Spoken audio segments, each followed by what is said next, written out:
क्या हो अगर इतिहास की सबसे खूनी साजिश एक राजा ही रचे। दोस्तों, आज हम लेकर आए हैं एप्पल टीवी प्लस की नई धमाकेदार सीरीज चीफ ऑफ वॉर का पहला एपिसोड। पूरी कहानी पूरी तरह विस्तार में, हिंदी में, सत्य घटना पर आधारित। हवाई द्वीप पर 18वीं सदी के अंत में 4 साम्राज्य, वोआहू, मऊआई, कावी और हवाई, जिन्हें कुछ गलत प्रधान और पावरफुल देवताओं ने विभाजित कर दिया और आंतरिक युद्ध के चक्र में फंसा दिया। प्राचीन भविष्य के अनुसार एक पंखों वाला तारा एक महान राजा को जन्म देगा जो सबको एक करेगा और युद्ध समाप्त करेगा। उन्होंने पीढ़ियों तक इंतजार किया और जब वो तारा दिखाई दिया पर कोई भी राजा नहीं आया। अब नेक्स्ट सीन में हमें समंदर में एक नाव दिखाई जाती है जहां पर हमारा हीरो, जिसका नाम कयाना है, और उसके फैमिली दिखाई देती है।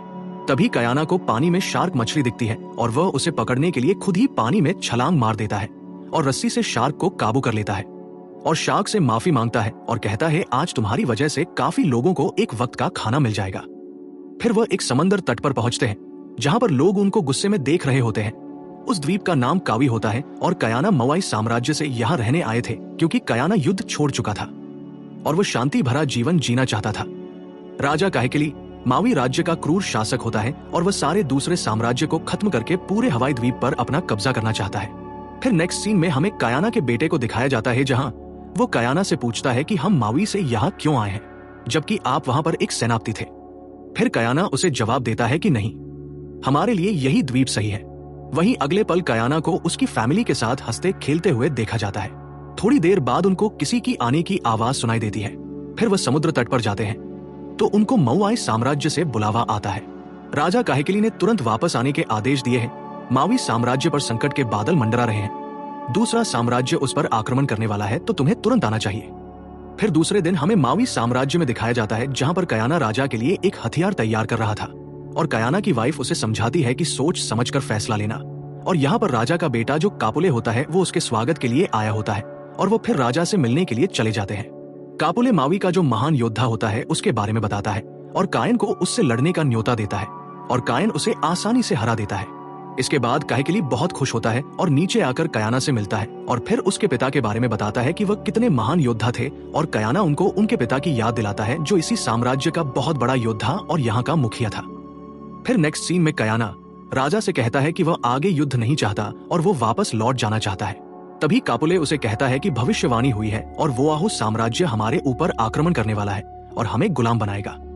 तभी कयाना का एक साथी कहता है कि वोआहू का जो राजा एक युवा राजा है और उन्होंने हमेशा हमारे साथ वफादारी निभाने की शपथ ली है तो वो आक्रमण क्यों करेगा। फिर राजा का बेटा कबूल है कहता है कि वहाँ का जो पुरोहित खतरनाक आदमी है और उसने युवा राजा के दिमाग में जहर खोल दिया है और वो हमारे ऊपर आक्रमण करने वाले हैं। कयाना कहता है, ऐसी भविष्यवाणी पहले भी बहुत हुई है पर उसमें से कुछ भी सच नहीं होता और वो वापस जाने लगते हैं। तभी राजा उन्हें कहता है, आज के दिन रुक जाओ, कल सुबह चले जाना। राजा काहे के लिए दूसरे दिन सुबह ही कयाना के पास आते हैं और उसे कहते हैं कि आओ मेरे साथ, तुम्हें कुछ दिखाना है। फिर वह उन्हें दूर एक जंगल में लेकर जाते हैं जहां पर एक झुकी होती है और वहां पर कयाना के पिता की अस्थियां होती है और राजा काहेकिली उसे कहता है कि वोआहू साम्राज्य ने हमें धोखा दिया है और उन्होंने ही तुम्हारे पिता को मारा था। ये सुनकर कयाना को बहुत गुस्सा आता है और वो वोआहू साम्राज्य के विरुद्ध युद्ध में शामिल होने के लिए तैयार हो जाता है। फिर कयाना उसके पिता की अस्थियां लेकर उनका अंतिम संस्कार कर देता है। दूसरे दिन उसके पिता की तलवार लेकर वो युद्ध में जाने की तैयारी करते हैं। कयाना के साथ उसके 2 साथी और उसकी वाइफ साथ में होती है। कयाना राजा से कहता है कि मैं पूर्व से हमला करूंगा और पुरोहित को कब्जे में लूंगा और आप पीछे से जाइए पर आप गांव वालों पर हमला नहीं करोगे क्योंकि मैं पुरोहित को कब्जा करूंगा तो युवा राजा और गांव अपने आप समर्पित हो जाएगा। इस तरह हम कम से कम लोगों को मार कर जीत सकते हैं। राजा को यह आइडिया अच्छा लगता है और वह अनुमति दे देते हैं। फिर सब युद्ध के लिए निकलते हैं और वोआहू साम्राज्य पर आक्रमण कर देते हैं और काफी खून खराबा होता है और वो आसानी से जीत लेते हैं। वहां राजा काहेकिली कई दूसरी ओर से आक्रमण की कोशिश करता है। कयाना और उसके साथी आगे और अंदर चले जाते हैं और युद्ध चलता रहता है। तभी कयाना को भविष्य बताने वाली देवी दिखती है जिसने कहा था कि तुम्हें हमेशा तुम्हारे पिता के मार्ग पर चलना होगा।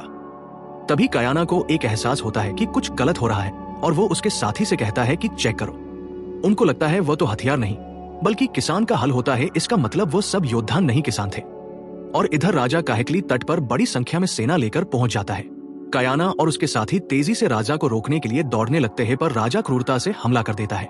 बच्चों और औरतों को जिंदा जला दिया जाता है और फिर राजा काहेकिली अपने आप को विजेता घोषित करता है। कयाना और उसके साथी वहां पहुंचते हैं और राजा की बर्बरता देखकर उनका दिल टूट जाता है। कयाना राजा काहेकली को गुस्से में कहता है, हमला नहीं करने की बात हुई थी तो आपने हमला क्यों किया, और मुझे यहाँ पर कोई भी पुरोहित नहीं मिला है जो आपने कहा था। तो राजा ये सब सुनकर उसे इग्नोर कर देता है और आगे वोआहू के युवा राजा उसे भी मार दिया जाता है। राजा का बेटा कापुले कयाना को आकर कहता है कि राजा ने हम दोनों को धोखा दिया है, उन्होंने हमसे झूठ बोला है। और ये देखकर कयाना बहुत ही ज्यादा इमोशनल हो जाता है। उसकी वाइफ उसे सहारा देती है और इस तरह पहला एपिसोड के अंत में एक क्रूर साम्राज्य का उदय होता है। तो दोस्तों, कैसा लगा आपको ये एपिसोड? क्या राजा काहेकली ऐसे ही बर्बरता से पूरे हवाई द्वीप पर कब्जा कर लेगा, या आने वाले समय में कयाना राजा को चुनौती देगा और उसे हरा देगा? यह हमें देखने को मिलेगा आने वाले एपिसोड में और ये सीरीज काफी एक्साइटिंग होने वाली है। तो मिलते हैं नेक्स्ट वीडियो में, तब तक के लिए गुड बाय, टेक केयर।